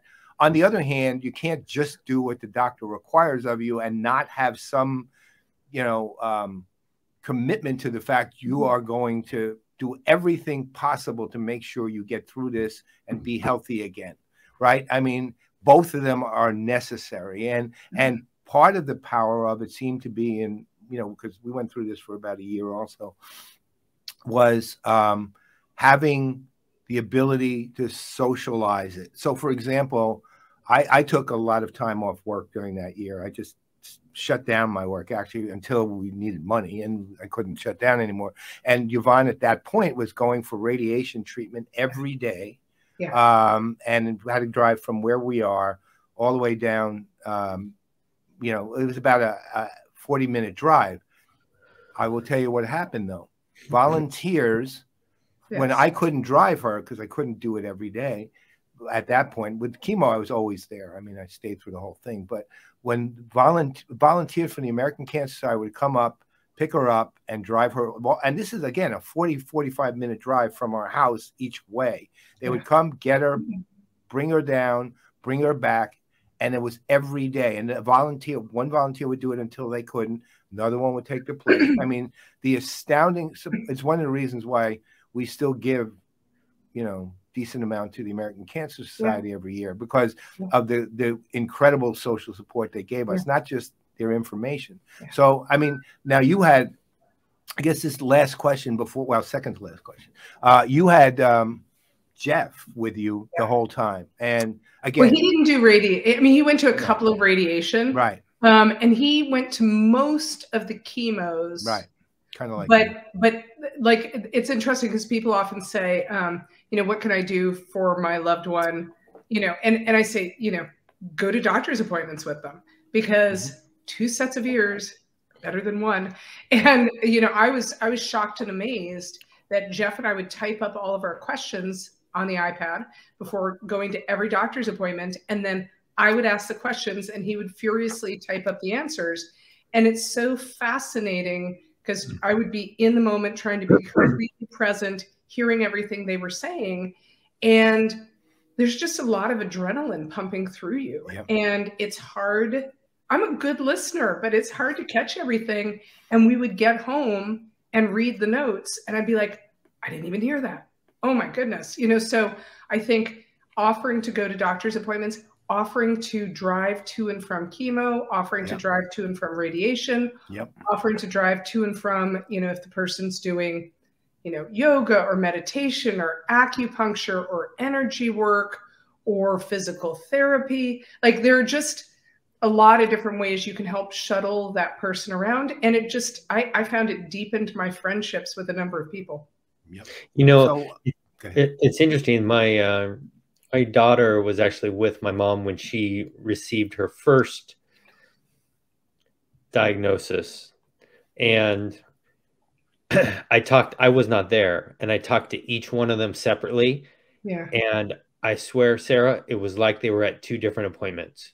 It was unbelievable. My daughter annotated everything and had it, took pictures. My mom was just not ready to hear that. Who is ready to hear it? who is, right? Understandably, right? And the other thing that I think you make a really good point about is a second opinion. My mom, for example, and my friend also who passed away from lung cancer, but especially my mom did not want, she thought that if she were to ask for a second opinion, she was in some way disrespecting the doctor and he would find out and not be happy about that. Okay. So Kenny, we have to stop everything and talk about this because I don't talk about this in the book that much. But my dad was going through cancer treatments at the same time. I know. Yeah. And he was the same way. I think it's a generational thing. And he was being treated for some issues with his heart as well as his stage 4 prostate cancer. And I said to him, Dad, the doctors are talking to one another, right? Because they're both prescribing medicine for you. Do you know that these medications are going to work together? Yeah. And I said, are you asking that question? He's like, no, they're doctors, Sarah. And I said, Dad, there are these things called patient advocates at medical centers, a lot of them. And their job is to help coordinate care and to ensure that your questions are being asked, et cetera. Kenny, in my life, there are a few times where my father has been more angry with me than when I suggested that he question his doctors, that he double check on things, that he use a patient advocate, that he get a second opinion, and it was hard because, of course, it was. I wanted to tell him how to do his cancer. Yeah, I did. I was doing cancer one way, which became a very public, I was going very aggressively after both cancers. Jeff's and my attitude were, short-term pain, long-term gain. And I suffered. I had a lot of pain, but our attitude was like, we need to nip this in the bud now, and we need to coordinate care with all of the doctors, and we need to bring in the best people we can. And like I was taking all of my, as I like to say, my ninja-like project management skills, and I was applying them to my cancer treatment. And I was being super public about the whole thing once I, had the blog up and running, and Dad was doing it differently. He was really private. He did not want us to tell anyone outside of our immediate family that he had cancer. Yeah. He put off doing chemo for months because he was afraid he would lose his hair and that people would know he had cancer. Yeah. Wow. And I'm like, Dad, we're losing time. We're losing time. You gotta, and he just didn't want to do it, and took exception to the fact that I was questioning his doctors. And it was hard, Kenny. It was really hard. I lived through a lot of that, and I'll tell you, there is no, I was so grateful that we had family. We were advocates. We were asking all the questions. Yeah. We didn't tell my mom a lot of it because she would get mad, and she was a nurse, so she thinks she knew everything anyway. It's worse. That's a whole other level. Nurse. And my best friend who died of lung cancer was a radiologist, so he's reading his own film. So, but I look at people and I hope that they have advocates, right? Whether it's comes from the hospital or whatever, because if you don't have family, and sometimes you have family that don't feel comfortable to be advocates for whatever reason. But and then there was another question I wanted to ask you, which I thought was fascinating, which I'll come back to in a second. But I just think this, you would think this is also as a woman who would ask for 3 opinions on her plumber, right? But it came to her, but not on the doctor. When it came to her life, right, she wasn't willing to potentially jeopardize someone's feelings, right? Where I kept saying the doctors are used to this, they expect this, they're okay with that. If they're not okay with that, that's when you have the biggest problem. And you can also say it respectfully. I mean, if I certainly learned one thing from my misdiagnosis is doctors are human. Yeah. Right? Doctors, and it's so funny. I've had people say to me, "You should sue." And I'm like, okay, what would that do? Right. And by the way, none of the no doctor was like, ha ha ha, I'll get Sarah. That wasn't what happened. There was a mistake made. Yeah. An innocent mistake by one of the most qualified doctors around. Yeah. Okay, that happens. It just happened to have happened with me. There was no pattern. I mean, there was just none of that. And so doctors are human, and they don't have all the answers. And I have a number of friends who are doctors, and when you talk about medical stuff, as you invariably do with your doctor friends, unfortunately, poor doctors, they'll say, well, it could be this, it could be that, I know. So they've, I don't, most of the doctors I know welcome other opinions as long as it's discussed respectfully. Right. It's like human to human. Right. Sure. Right. So. I think that. All right. So one final question before we toast you, which is roast or toast? No. I just want to make sure. Set that up. We'll get Don Rickles saying that. Right. So I noticed that, well, actually this the second piece is, but I noticed that throughout your playbook advice here, you value ice cream a great deal. Right. In fact, I will read you. This is in the 5 things not to say to someone.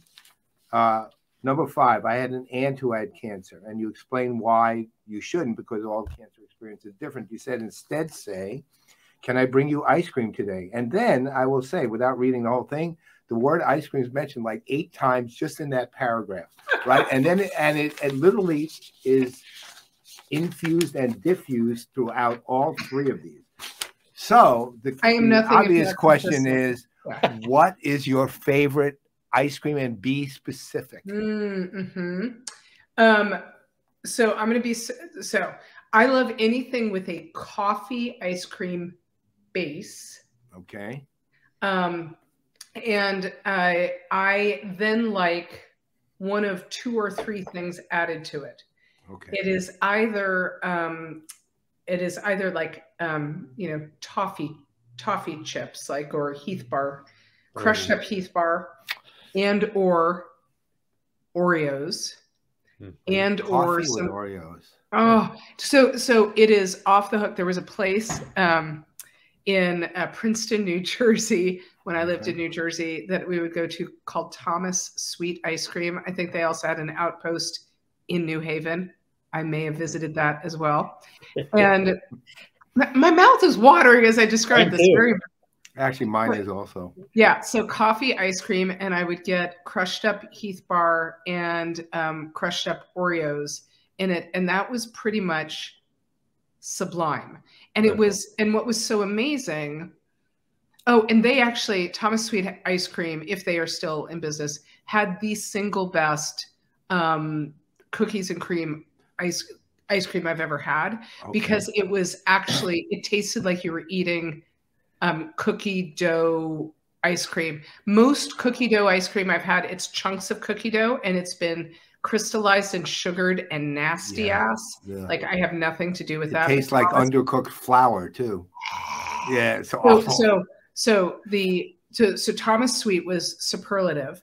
They if I'm going to the store currently, my local store, there's a local ice cream place that I'm sure Kenny has been to in the Mission called Humphrey Slocum. And Humphrey Slocum, and they have something called Cocoa Nib ice cream. And that is in our freezer as we speak. Yep. And that is terrific. They also have what is it called? Southern Breakfast, Kenny, and it's vanilla based with cornflakes and bourbon. It is unbelievable. It is really unbelievable. I've also had Cocoa Nibs because I'm a coffee ice cream person as well. So I have tried all those. Coffee is so good. The other packaged one that's out of Santa Barbara called McConnell's, I think. McConnell's. That's exactly what it's called. McConnell's does some incredible flavors.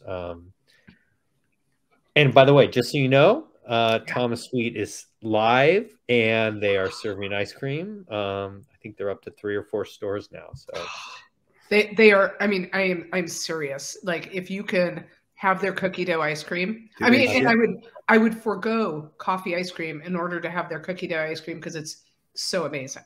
Wow. I wonder if do they ship? That's the key. You know, I don't know. I don't know. I have ice cream shipped here all the time. Belly. So. There is this thing called the internet. And yeah, we could go, like I get my H&H bagels occasionally, although I'm off from Goldbelly. Right, you get it from Goldbelly. I have done that. That's more, you know, Goldbelly is something I like send to other people. I like, yeah. Well, where do you get H&H bagels if you're not through Goldbelly? I thought it was just like directly on their website. I haven't done it in a while because I haven't done it in a while. I lived on H&H Bagel when I lived in the Upper West Side. Me too. Where were you on the Upper West? Early 90s, 75th between Columbus and Amsterdam. I was 89th between Central Park West and Columbus. Oh yeah, third best. I'm native New Yorker. Third best. Essa Bagel's second, and the best doesn't ship. The best is called Best Bagels and Coffee, and it's on 35th Street between 7th and 8th, and it's at whenever we go to New York, we go via train. Yeah, and because it goes right from town of Manassas. We go, and it's right down the block from Penn State. I go there, I grab 3 dozen bagels and Bialys and go home and freeze them, and they work frozen. They are the best, bar none, to me, nothing close. Okay. But Essa Bagel is a good enough substitute. I always order through Goldbelly's. I send it during COVID. That was one of my go-tos I send Georgetown cupcakes, Essa Bagels, or Federal Donuts to people who had COVID, because I told them it would cure them. Right. You don't need Paxlovid. You just need bagels, donuts, or cupcakes. I was going to say, well, you know, alcohol kills germs. So you could just send them Aperol spritzes. Pour them on their heads. Right. So actually, one last thing before we toast, which is how do people get a hold of you? Oh, I have a website. Okay. And it is called thecancerchannelbook.com. And it has all information about the Cancer Channel and how to get in touch with me if they'd like me to come give a talk. At the beginning of December, I gave an hour-long talk at Microsoft, which was super fun. Not surprising, I'm going to be going to eBay in March to tell the good story of the Cancer Channel. And I'm in talks with a lot of other corporations. But I mean, I love talking to people. I want us to be having conversations about cancer, ensure that we are speaking less in hushed tones and just openly and honestly about what's going on, human to human. And we'll put that in the show notes, the Cancer Channel links to Cancer Channel. Great. Thank All right. you. Well, with that, a toast to a remarkable human being, and that would be you, my dear. We are You are so so glad I you're wish with we us. could actually click glasses, but I do too. do the second best. Thank you. So thank you, Sarah. It was a real pleasure. you, You were Sarah. awesome. Wonderful. And hopefully we'll actually get to meet in person soon. I am I hope heading so. to the West Coast soon, which I will tell you all about in a bit. I am on the West Coast already. I know. So You guys together, do yeah. your thing. I All would right, love Sarah, that. We I will would do love that. that. We will do So- that, Sarah. We will see you shortly. Thank All you, right. friends. I love to Bye. Jeff. Okay. Bye-bye. Bye. That was amazing, Kenny. Absolutely amazing. Wow. I literally could have spoken with her for another hour Oh yeah. or more. yeah. About all You know the- how we keep talking about how we're going to reduce the length of these things? Yeah. This one was literally the longest one we've ever done. Right. So it was wonderful at every level. It's look, I mean, we can use all the tropes and say it was inspiring, which it was, but it's more than that, right? I mean, this is not only a person who has actually, let's say, beaten enormous odds, really, but at the same time has come out with the kind of, I don't know how to exactly call this, but I call it the evangelical energy necessary to help other people genuinely do the same. And honestly, I have the faith, so to speak, in that her actually doing that, not just saying that because I think she's 100%. very articulate and has been through it and all. I think she literally can help people, solve their problem and come out healthy, because she's a combination of inspiration, but also those playbooks are critical.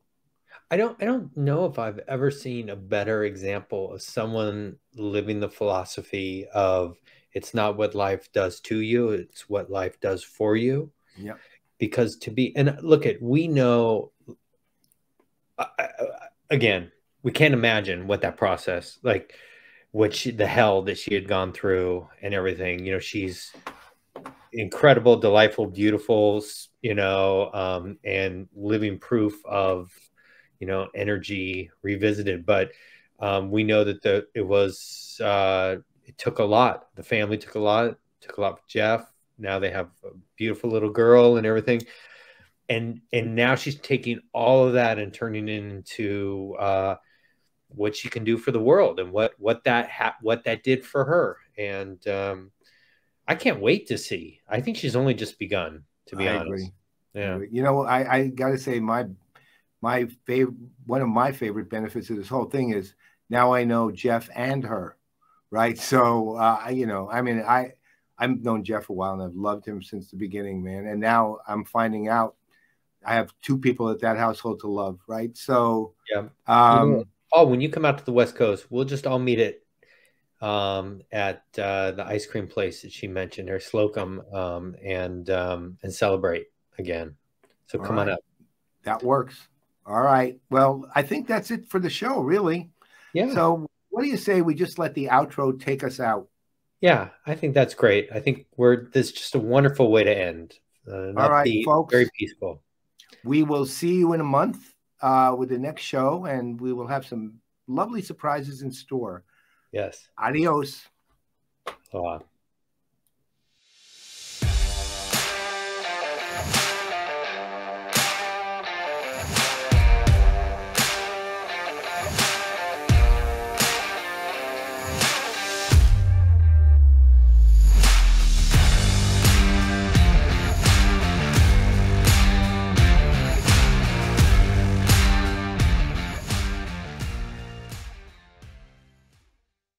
Engaged with Paul and Kenny, a PPN digital broadcast.